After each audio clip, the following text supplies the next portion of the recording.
Let's take a stroll down the Horror Walk of Fame. Here we see classic horror movie stars from the Golden Age, like Bela Lugosi, Boris Karloff, Lon Chaney Jr., Peter Lorre, Basil Rathbone, Vincent Price, Peter Cushing, and Christopher Lee.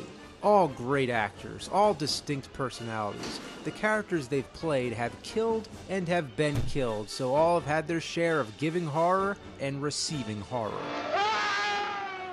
At some time or another, all these guys have been in the same movies with one another, and usually they're portrayed as rivals. Even though many of them were close friends in real life, on screen, they were always trying to murder each other. So who is the best classic horror star? I can't answer that, nor would I try to. We can't have one without the rest, we love them all. But whose characters dominated the blood-soaked screen? We can look to their films as hard evidence and break it down to the simple math. Who killed who the most?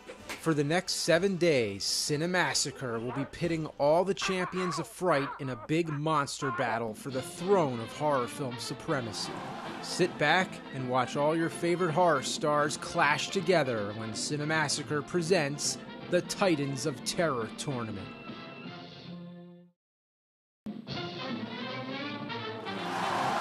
All your favorite horror stars fight for the throne of horror film supremacy. Cinemassacre presents the Titans of Terror Tournament. Our first match, it's the Renaissance Prince of Horror, Vincent Price, versus the sly sleuth and swashbuckler, Basil Rathbone. Who will win? On one side, we have Vincent Price, trained in theater acting, well-educated, an art lover, an all-around Renaissance man. His horror performances are cool and sneery, blending a sinister vibe with a dark, comedic tone. He's worked with everyone from William Castle to Roger Corman to John Landis to Tim Burton. He was the title role in The Invisible Man Returns. He was the vengeful artist in the 3D classic House of Wax. He was in The Tingler, The Fly, House on Haunted Hill, The Abominable Dr. Phibes, all the Poe movies, and even Michael Jackson's Thriller. On the other side, we have Basil Rathbone, Shakespearean stage actor, best known for his role as the witty detective in the Sherlock Holmes films. He was in The Adventures of Robin Hood and The Mark of Zorro. He was the son of Frankenstein in the outstanding horror masterpiece of the same name.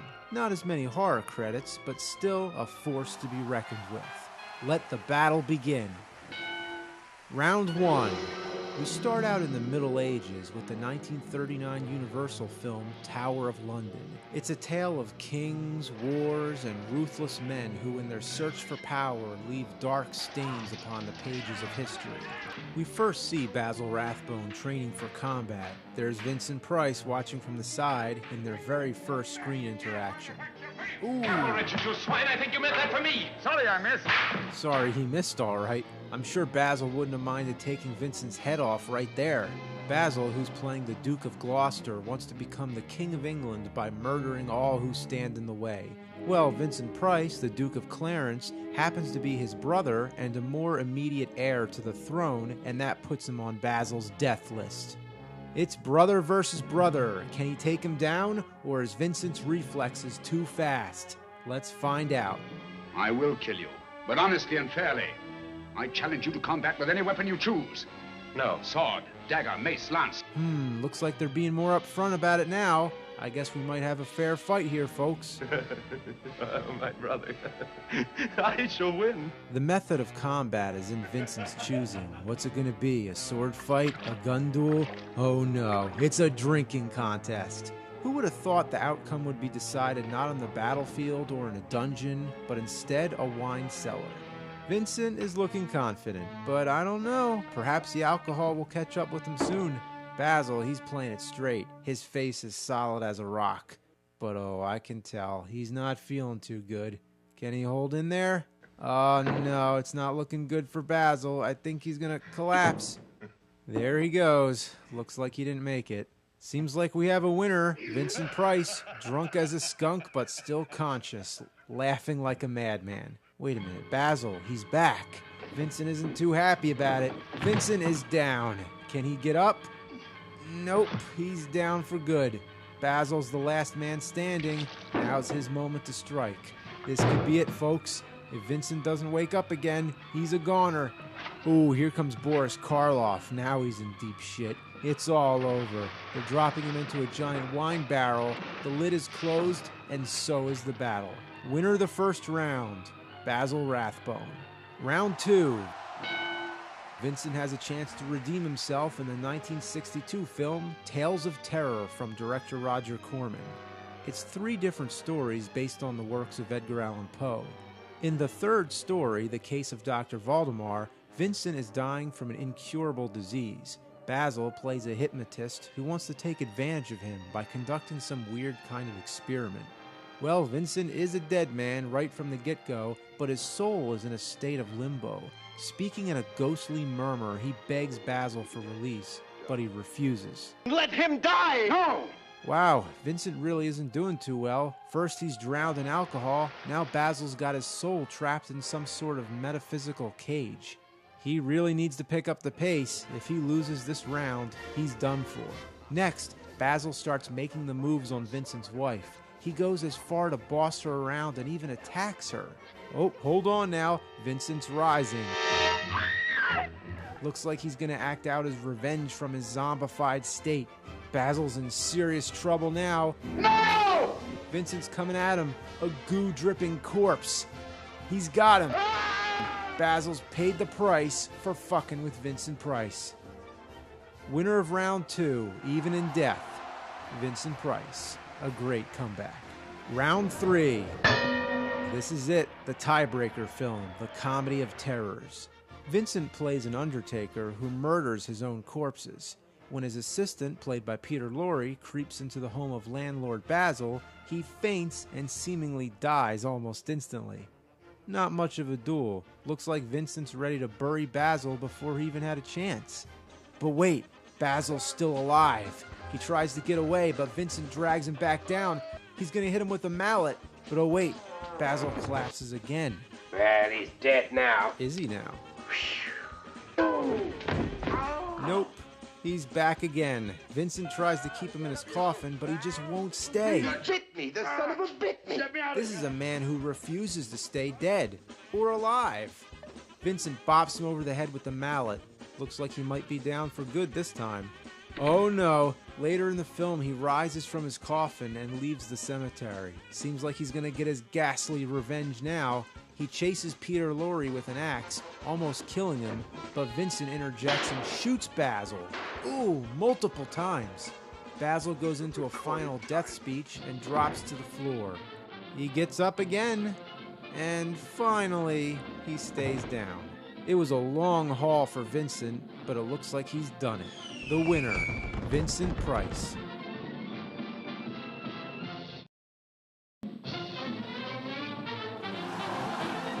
The Kings of Horror Battle for the Throne Cinemassacre presents the Titans of Terror Tournament. Today, 2 hammers of horror collide. It's Peter Cushing versus Christopher Lee. In the late 50s and 60s, Hammer Films was an unstoppable movie-making monster. And at its left and right hands, Cushing and Lee. Peter Cushing's characters range from gentle to menacing. He was the heroic vampire hunter, Dr. Van Helsing, and the villainous mad scientist, Dr. Frankenstein. Christopher Lee, the wise sage and last survivor of classic horror actors, has been in too many films to count. He's best known for his role as Count Dracula in 7 Hammer films and went on to high-profile blockbusters like Lord of the Rings. Both men have been in a Star Wars movie. Peter Cushing was Governor Tarkin in New Hope. Christopher Lee was Count Dookie, or whatever, in Revenge of the Sith. These 2 actors starred in about 20 films together. While best friends in real life, on screen they were enemies locked in mortal combat. Both powerful forces, but only one can be the almighty Hammer. Let the battle begin. Round 1. We immediately look to the Dracula films. Cushing was absent during most of the sequels, but they did share 3 Dracula movies together. The first was Horror of Dracula. Cushing, as Van Helsing, spends the whole movie trying to find Dracula, and he sure puts up a good chase. He outsmarts Van Helsing, but eventually leads him to his castle. Van Helsing catches up with them and they struggle to the death. Dracula strangles him, holding him in a powerful grip. Van Helsing passes out, and Dracula takes this as a victory. But oh wait, Van Helsing's alive. It was probably a bluff. Shame on Dracula for not finishing the job. Van Helsing pulls the curtains down, blasting Dracula with sunshine. His body crumbles to dust and he dies one of the most spectacular deaths in classic horror history. A victory for Cushing, but Lee retaliates in Dracula AD 1972. In the 19th century, in a struggle on top of Coach, Dracula throws Van Helsing to the ground. The impact severely wounds him, but the Coach crashes into a tree, leaving Dracula wounded just as bad, with a wooden wheel stabbed into his body. In his last dying strength, Van Helsing grapples with Dracula and forces the wheel further into his body. Dracula falls and his body withers away. Shortly afterwards, Van Helsing collapses and dies. We jump ahead to the 70s where Cushing continues the fight, now playing a descendant of Van Helsing. The resurrected Dracula proves that putting the count down for good is no easy task. Van Helsing stabs him with a knife and drops him over a balcony, but Dracula rises once again. The fight moves outside where Van Helsing throws holy water on Dracula, burning his face, then drops him into a pit full of wooden spikes and uses a shovel to force the spikes through Dracula's body. This finishes him for good, but Lee gets one more chance in the satanic rites of Dracula. Dracula harnesses a deadly plague to bring about the end of the world, posing as a doctor. Van Helsing reveals him as Dracula by burning him with a Bible. You are Count Dracula. He threatens him with a cross and then takes aim with the tiniest gun in the world, loaded with one silver bullet. He misses, thanks to Dracula's servant, and the fight continues. The two have a showdown in a burning house, then the battle moves outside where Dracula walks into a hawthorn bush. Van Helsing takes advantage of the situation by grabbing a piece of a wooden fence and ramming it into the heart of a prickly and thorn-ridden Dracula. Back to dust and bones for the final time, we can easily call this round a victory for Peter Cushing. Round 2, let's look at all their other movies. Can Christopher Lee redeem himself, or will Peter Cushing reign supreme in the rest of their film confrontations? Even though they first appeared in Hamlet and Moulin Rouge, the first time they actually shared scenes together and met each other was on The Curse of Frankenstein. Christopher Lee, as the monster, strangles his creator the moment he's given life. He doesn't waste any time getting down to business. This could be an instant kill for Lee, but Cushing has an assistant who comes to his rescue. At the end of the film, the monster attacks one more time. Cushing hits him with a burning lamp, and Lee goes up in flames. Get away from me! He falls through a window and dies. Another victory for Cushing, although you could say the doctor is given the death sentence because of the monster's actions. Maybe we could push this into a draw, but then you could say in the sequel, Revenge of Frankenstein, the doctor escapes his execution. Good evening. I am Baron Frankenstein. So, nope, I say it's another point for Cushing. Lee retaliates by punishing Cushing as the title villain in The Mummy. Cushing tries shooting him and stabbing him with an arrow, but nothing harms him. Lee strangles Cushing and nearly kills him twice in the film. Man, he sure likes to strangle him a lot, doesn't he? Both times, Cushing is saved by his wife, who resembles the mummy's ancient princess. One weak spot which prevents Lee from scoring a victory here. At the end of the film, the mummy is shot by several men all at once, and then sinks into the swamp. No, Cushing didn't pull any of the triggers, but he played a part in the mummy's demise. In the skull, Cushing finds, what do you know, a skull which unleashes an evil power. Lee tells him to get rid of it, but Cushing bashes him over the head. Well, that's another point for Cushing. There's lots of other films where they appear together but never fight, like Horror Express, Hound of the Baskervilles, Night of the Big Heat, She, and The Devil's Undead, also known as Nothing But the Night.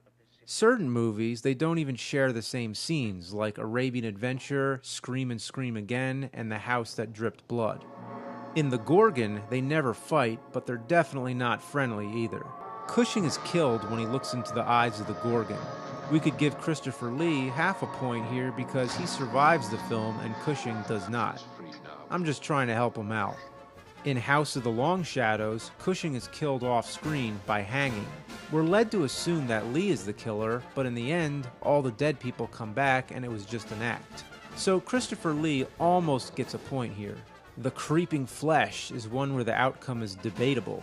They play competing scientists. Christopher Lee also happens to run an asylum and has Cushing locked up at the end. So it seems he has the upper hand, although we don't know for a fact if it's really Cushing or a reanimated corpse that took on his likeness.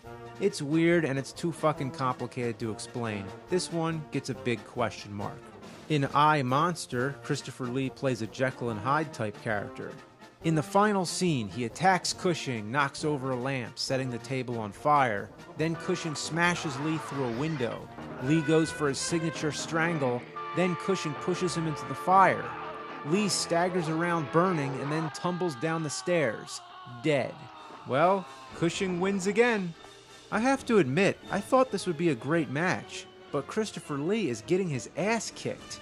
The best example of all is in Dr. Terror's House of Horrors, when Cushing actually plays death himself.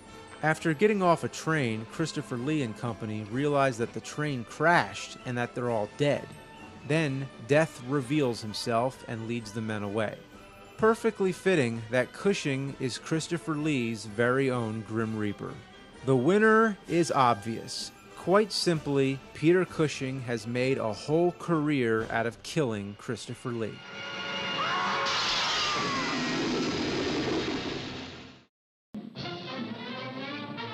The biggest names of horror battle it out for the title of true horror film champion. Cinemassacre presents the Titans of Terror Tournament. Today, it's the hypnotic hellion Peter Lorre versus the gentle monster Boris Karloff. Peter Lorre played characters that were mysterious, quirky, and unpredictable. He was the helpless, deranged murderer in M and the obsessed doctor in Mad Love. He's been caricatured many times, especially in classic Warner Brothers cartoons. They make me laugh. He racks up his share of horror films and suspense thrillers, but also appeared in some high-profile A pictures alongside Humphrey Bogart like Casablanca and The Maltese Falcon. The only thing that predominates over his demented staring eyes is his rapid-fire mouth of burning insults. You imbecile! You bloated idiot! Boris Karloff is, of course, one of the prime leading figures of the genre. You're afraid of me, aren't you? With horror films, he's one of the first names that comes to mind. Best known for his role as the monster in Frankenstein, he's went on to play gangsters, psychopaths, and a whole array of mad scientists. In How the Grinch Stole Christmas, he was the narrator and voice of the Grinch, an iconic voice that is a staple of the genre. Both these titans of terror have their own signature appeal, but only one will triumph. They've appeared together in films like You'll Find Out and the Route 66 episode A Lizard's Leg and an Owlet's Wing, but they never have any kind of confrontation. In The Boogeyman Will Get You, they do get off to a confrontational start, but they end up working together. This leaves us with only one film to decide the winner, the Roger Corman cult classic The Raven, 1963. The Raven itself is none other than Peter Lorre transformed into a bird by a sorcerer that is Karloff. How the hell should I know? Lorre gets Vincent Price to transform him back into human. Then they head to the castle of Karloff, where Lorre seeks his revenge. Karloff is a good host. He conjures up a bunch of food, and they all have dinner. Lorre is still pissed for having been turned into a raven. But, sir, you tried to kill me. So what? Karloff is playing it cool. He considers himself the winner already. To him, the battle is over. But Lorre, oh no, he's not ready to fold. Humble. Humble, he calls it. Turning people into birds. Are you still talking about that? The incident is closed. It is not. I challenge you. Lorre challenges Karloff again, but to Karloff, it's not even worth his time. He tries to shrug it off, but Lorre gets right up in his face and keeps antagonizing him. You pitiful old goat. Enough, sir. You shriveled up old... Enough, sir. Karloff is powerful and confident, but Lorre is drunk and angry. When he's like that, he can be really dangerous. We're talking about the same guy from Tales of Terror, the Black Cat story, where he got wasted on wine and buried Vincent Price behind a wall. Lorre's a sneaky rat. You never know what he's going to do. He gets out his magic wand, but his son, played by Jack Nicholson, begs him to stop. He pushes him away, and off we go with the battle of wits and wizardry. Lorre goes in for the first attack. Ooh, Karloff shocked him in the hand.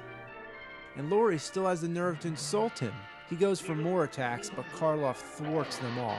It looks no good for Lorre. His magic is useless against Karloff. But now, he's getting ready for his grand attack. Be easy on him. Oh, I'll do my very best. It's already clear who's the master of magic. But wait a minute, Lorre's playing his trump card. He's got something big coming up. He's got a sparkling sphere? What's he gonna do with that?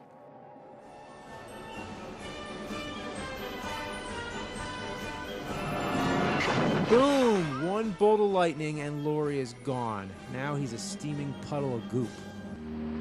Raspberry jam. Lorre may still be the insult master, but he sure didn't win the battle. It all goes to show you don't mess with Boris Karloff. Afraid, my dear? There's nothing to be afraid of. All your favorite horror stars fight for the throne of horror film supremacy. Cinemassacre presents the Titans of Terror Tournament. Today, it's the monster maestro Lon Chaney Jr. versus the Lord of the Undead, Bela Lugosi. Lon Chaney Sr. was known as the Man of 1,000 Faces. He dominated the silent film era as not only one of the first great horror stars, but one of the first great movie actors in general. He passed away before any of these other horror stars hit the scene, so that's why he's not in the competition. He's in a whole other world. That's why we have his son, Lon Chaney Jr., to represent. I just like to pet nice things. He was the big monster player in the 40s. He was the Wolfman, the Mummy, Frankenstein's monster, and even Dracula, which makes him the only actor to have played all the famous Universal monsters of the time. On the other side, we have Bela Lugosi. All I need to say is Dracula. I am Dracula. He was the best fucking Dracula ever, and nobody is able to match his eeriness. His stare is hypnotic, and his voice is simply bewitching. We will be leaving tomorrow evening. He excelled at playing crazy lunatics and immortalized the character Igor in Son of Frankenstein. Igor is dead. He was also the zombie master in White Zombie. He usually didn't get the chance to play very good roles, and his career ended with the hilarious Ed Wood films, but when it comes to horror, he is a legend. Both are classic stars, but only one will survive. Let the battle begin. Round 1, The Wolfman, 1941. Bela Lugosi plays a gypsy named Bela who is a werewolf. When the full moon rises, Chaney happens to be in the wrong place at the wrong time. Wolf Bela attacks him, Chaney's bitten, but he goes for the club. That's right, he happens to have a club with him, conveniently with the silver handle. And we all know silver is the only thing that can kill a werewolf. He bashes Bela to death, and that's the battle, my friends. The winner? I'm not sure. Chaney killed Bela all right, but that's what Bela would have wanted. And in return, passed on to Chaney something even worse than death, the curse of the werewolf. I call it a draw. Round 2, Frankenstein meets the Wolfman, 1943. Chaney is the Wolfman, and Bela Lugosi is the Frankenstein monster, even though much of the scene was done with a stunt double. The two monsters are fighting it out in an old dusty laboratory inside a castle, while the villagers plan to blow up a dam and wash the monsters away in a flood. But there's still time for a good duel. The Frankenstein monster is much stronger, so the Wolfman has to rely on some jump tactics. Nice one, tackled him to the ground. Uh-oh, Wolfman's getting thrown around again. What's this now? He's climbing up on some machinery to gain some jump momentum. Here he goes. Another good tackle. Well, if you find something that works, what do? You do it again. Let's go, Wolfman. Oh shit, not that time. The Frankenstein monster's catching on. The dam blows up, that damn dam. The water's flowing toward the castle. There's not much time left. Wolfman does his jump trick one more time. The water rushes in and floods the place. The castle collapses and the fight is interrupted.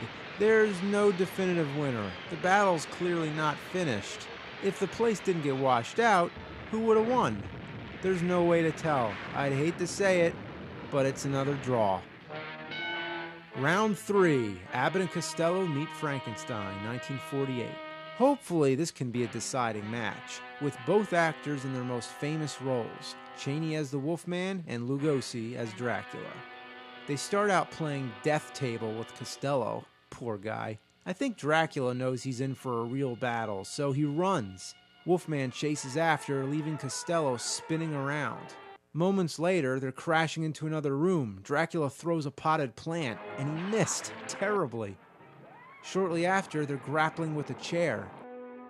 Dracula really likes to throw things. He doesn't underestimate the Wolfman's brute strength. He turns into a bat to fly away, but the Wolfman grabs him and both fall into the water.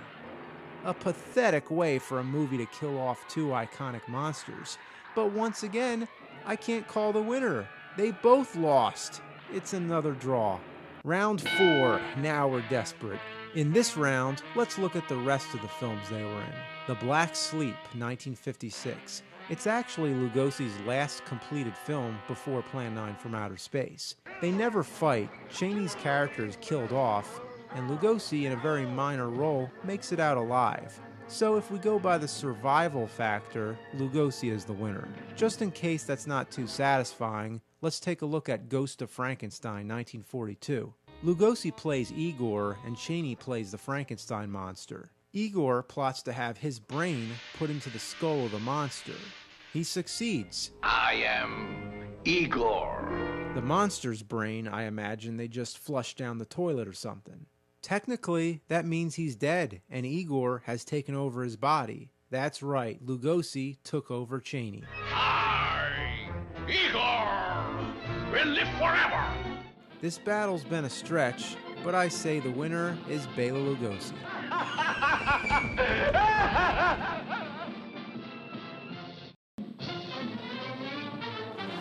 All your favorite horror stars fight for the throne of horror film supremacy. Cinemassacre presents the Titans of Terror tournament. We're moving on to the next phase of the tournament. Up now, we have two of the previous winners, Peter Cushing versus Vincent Price.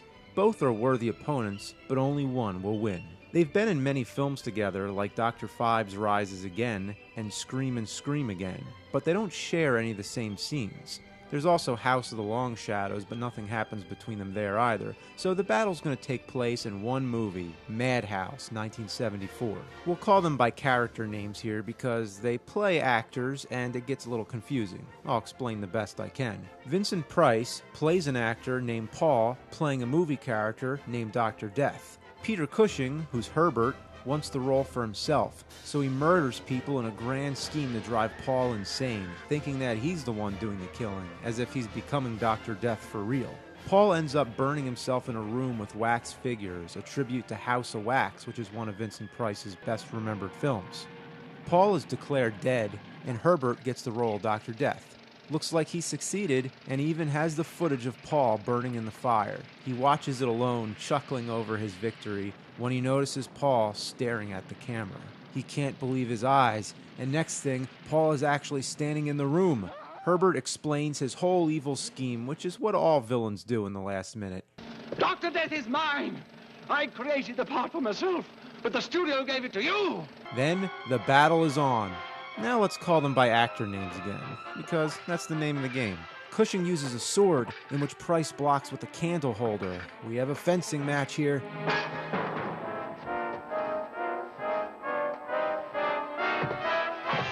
The battle moves into a dungeon. Price has got to get something better than that candle holder. It looks like he's doing pretty good with it.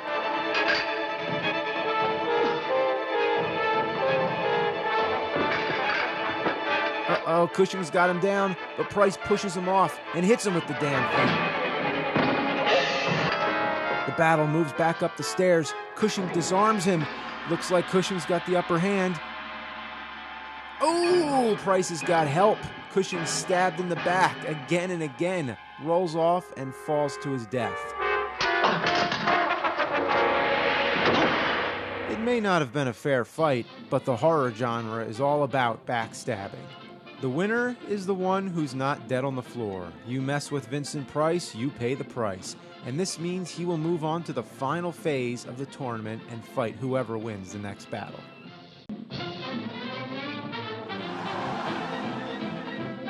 The Kings of Horror Battle for the Throne. Cinemassacre presents the Titans of Terror Tournament.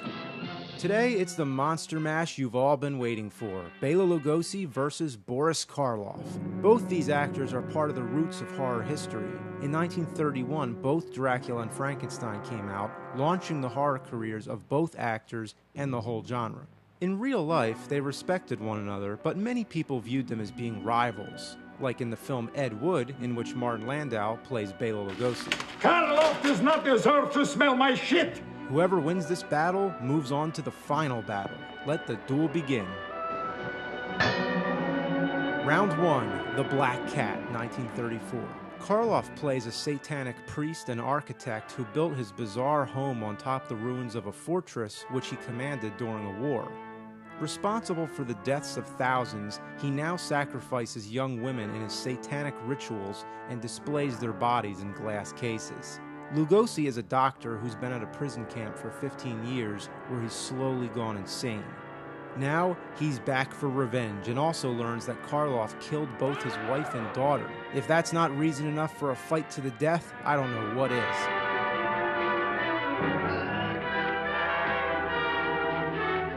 Lugosi, with the help of a servant, ties up Karloff, and rather than just killing him, he tortures him. Tear the skin from your body. Slowly, bit by bit. In one of the most grisly scenes depicted in a 1930s film, Lugosi begins cutting up Karloff as he hangs there screaming. Winner, Lugosi. Round 2, The Raven, 1935. Lugosi plays a surgeon who's obsessed with the writings of Edgar Allan Poe. Karloff plays a criminal who wants Lugosi to change his face through plastic surgery. Lugosi takes advantage of him by disfiguring his face and using him as a slave to help him carry out his revenge against those who denied him of his great love. It's pretty heavy stuff. Lugosi promises Karloff that he'll fix his face if he does his bidding. As Lugosi carries out his revenge against the girl and her lover, Poe style, Karloff decides that it's not worth it. He saves the victims, Lugosi fires a bullet, Karloff, with his last dying strength, knocks out Lugosi and puts him in the room where the walls come together. A victim of his own trap, Lugosi is crushed to death. Karloff dies shortly after. Who's the winner? Well, they both killed each other, so I call it a draw. Round 3, The Invisible Ray, 1936. In this film, Karloff becomes a radioactive monster. He touches Lugosi and gives him a good jolt, kills him at the touch. Well, there's not much to say about that. Karloff is the winner, plain and simple. Round 4, The Body Snatcher, 1945. This is it, the tiebreaker. The winner of this becomes a finalist. Karloff is a grave robber who sells the bodies he steals to doctors. Lugosi knows his secret and wants to blackmail him. At first, it seems successful, but then Karloff, with his devilish sneer, tricks Lugosi into letting him put his hands on him and then strangles him. Poor Lugosi doesn't put up much of a fight here. He's dead, simple as that. A good match overall, but the winner is that sneaky bastard, Boris Karloff. Let's hear you call Boris Karloff a cocksucker. All your favorite horror stars fight for the throne of horror film supremacy. Cinemassacre presents the Titans of Terror Tournament. It's our final battle, Vincent Price versus Boris Karloff. The winner of this is the king of classic horror film killers. While they have appeared in some films together, like Tower of London, there is only one deciding battle, one film, The Raven, 1963. Vincent Price is held captive by Karloff. Karloff really has the upper hand, but with the help of Peter Lorre and Jack Nicholson, he breaks loose of his hold. He immediately begins laser dueling with Karloff. It's a stalemate as nothing happens. Both men's magic are equally strong. It's now time for a final wizard's duel. Karloff makes a snake appear around Price's neck, which he diffuses by turning into a scarf. He retaliates by turning it into a bat and throwing it at Karloff. Not to be outdone, Karloff turns it into a fan, always keeping cool under the pressure. He throws a magic dagger, which Price blocks with one wave of his hand. And again, looks like Karloff needs to come up with something better than those daggers. An axe? That might do it. But nope, nothing can penetrate Price's defense. His next attack is a cannon, but Price takes the ball and sends it back to Karloff. It explodes into confetti. Price just got stabbed with a spear. Looks like that's a victory for Karloff. But wait a minute. Well, Karloff is certainly playing offensive, and Price is defensive, always thwarting his attacks. Now we're back to laser combat again. What a psychedelic scene this is. This could be a backdrop to a rock concert. Karloff eventually collapses, a strong and elderly force, but the younger Price knew how to play it slow and cautious. He took what Karloff had to give him and handled it cool. He let Karloff tire himself out and exhaust his magic attacks. Then he was able to win with the reserve laser energy. Well played. The winner and true Titan of Terror, Vincent Price.